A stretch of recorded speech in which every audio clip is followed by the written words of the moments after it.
Hello, I am Test Drive, and welcome to episode 73 of Project Gotham Racing 2. You'd think I'd be able to do that right after saying it for 73 times, especially recently. But we have one street race to do at Barcelona for this episode, and we are going to be using the Pagani Zonda because, yeah, I don't know if I saved that replay with the Enzo, but whatever. It's a really short race. I can just go back and get it if I need to. Anyways, let's do this one little street race.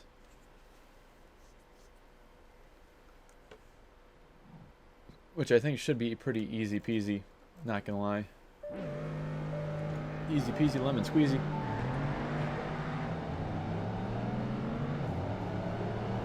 Oops, okay.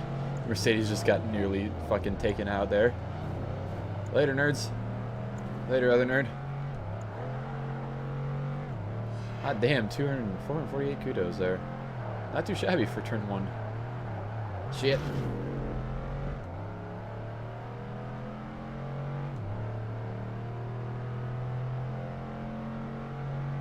That is true. On the original Xbox Live, if you did it backwards compatibility, all you had to have was silver on Xbox 360. Because the way it worked with the original Xbox is that you couldn't even connect the Xbox Live unless you paid for it. So like you didn't have shit, you didn't have time or ghosts or anything without having to pay for Xbox Live.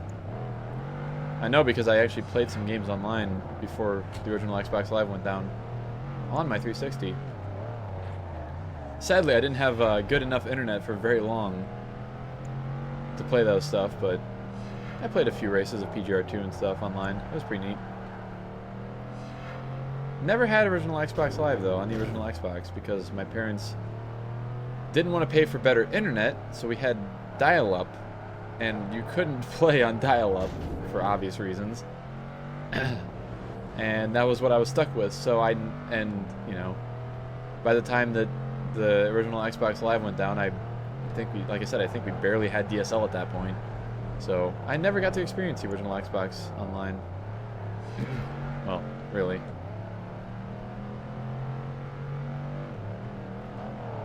Thankfully, you can cheat and get DLCs for games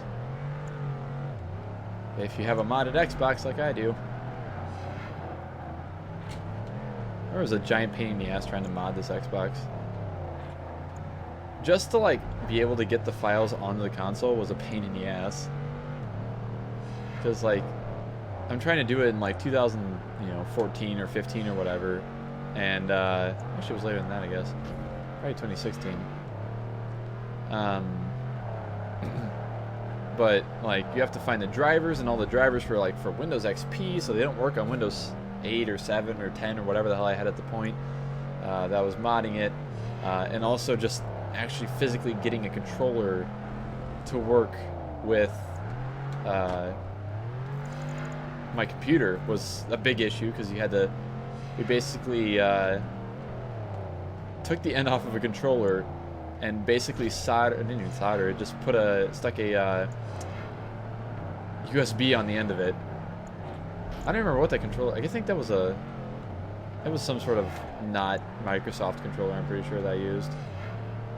I actually don't know what controller I used to do that. I probably still have it around here somewhere. But yeah, it was kind of a pain. Of course, you had to buy a Splinter Cell, the first Splinter Cell, and then you start up the save on there, and then it would start installing Linux, and then yada yada yada. Bada bing, bada boom, you have a modified Xbox. Soft modded, not hard modded. And I do not know how much it costs. I think Rhino paid like $250, $300 for his, which is probably about what I'll have to pay for one whenever I get one. Although sadly that probably won't be happening very soon, because I'm kind of still in money saving mode, even though I've spent so much money recently on car stuff, and I'm going to be spending more in a day or two whenever I take my fucking Lexus over to get a new rear wheel bearing on it. Last lap.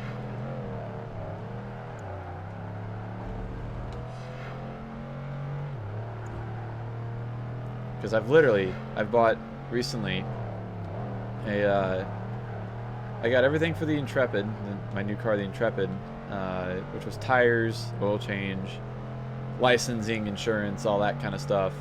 Spent a bunch of money on that, especially tires are expensive as fuck. Did all that.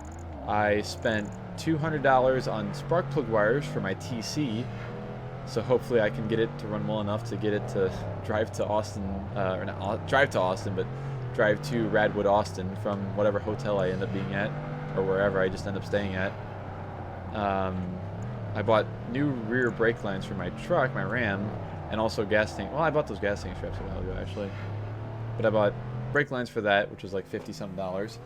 And now the Lexus, like I said, it's going to have rear wheel bearing, which is going to be shit, nearly $1,000. Which is ridiculous. But anyways, it's great. Hey, 17 more kudos tokens. Nice.